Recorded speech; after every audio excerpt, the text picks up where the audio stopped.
Let me guide you. The birth and development of the gigantic god race predates human civilization and even most civilizations in the universe.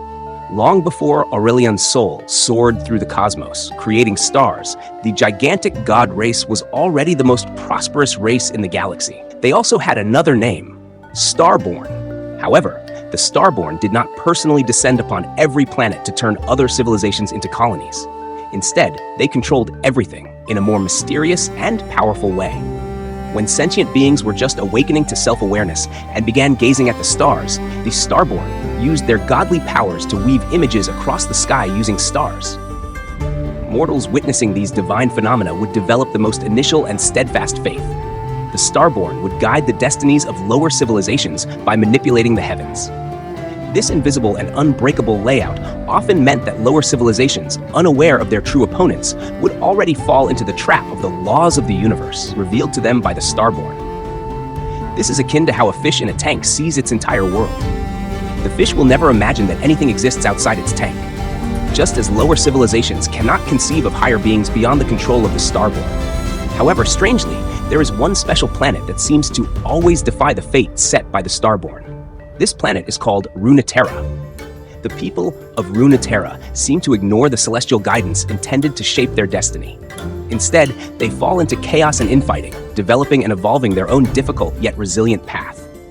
At this point, a kind-hearted Starborn, unable to stay passive, felt that the people of Runeterra were walking down the wrong path. She decided to descend to the mortal realm, personally resolving the conflicts and suffering of these beings and guiding them back to a harmonious existence.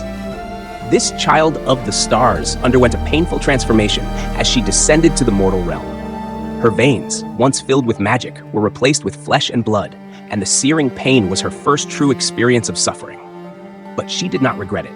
To heal these lost creatures, she was willing to endure it all. From that moment, a brilliant star disappeared from the heavens, and a child of the stars appeared on the surface of the world. This is my path, to heal and protect. However, Soraka's arrival did not change the history of Runeterra. The people of Runeterra seemed doomed to never stop fighting, betraying, and suffering. Her magic could heal hundreds, even thousands, but it could not eliminate the wars and struggles. Mortals are short-sighted, foolish, and blindly pursue power and profit, breaking apart the vision of a beautiful future they could have built together. For a time, Soraka believed these fleeting beings were destined never to achieve greatness.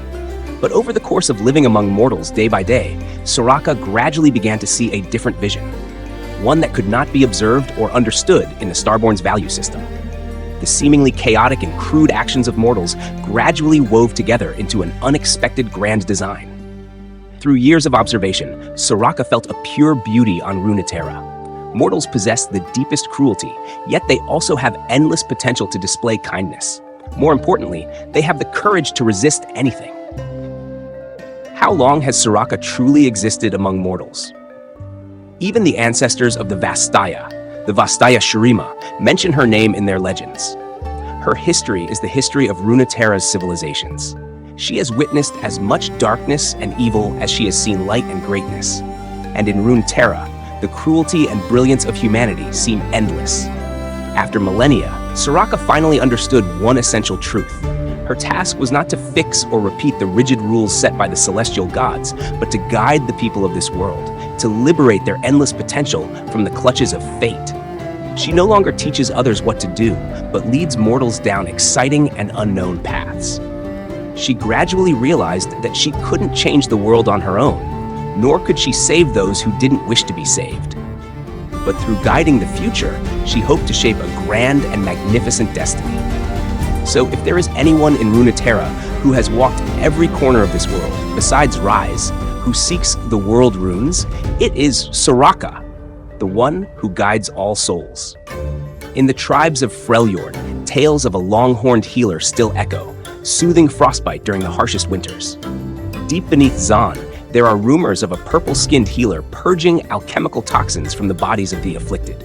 In Ionia, ancient myths of the Vastaya Shurima speak of a prophet who healed and protected the world.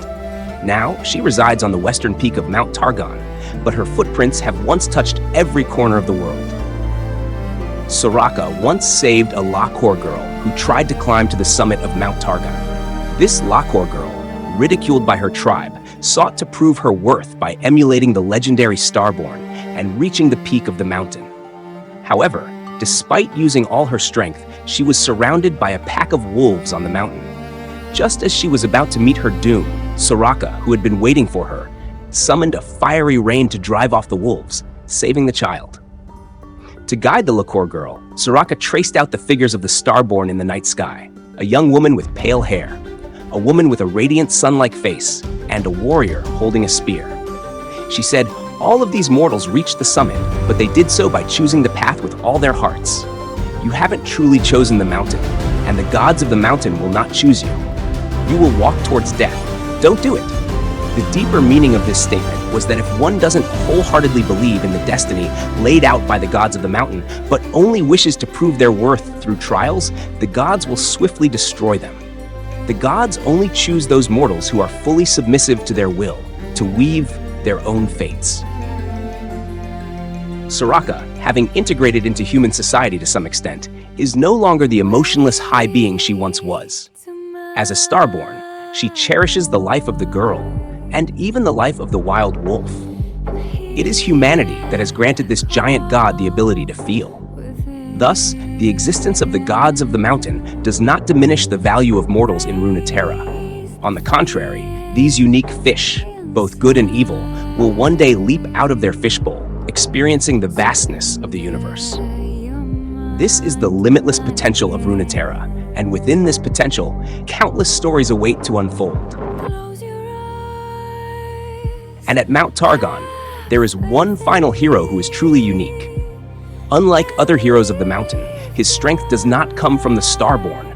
His power does not stem from the Starborn, but from his own sister. His name is Aphelios.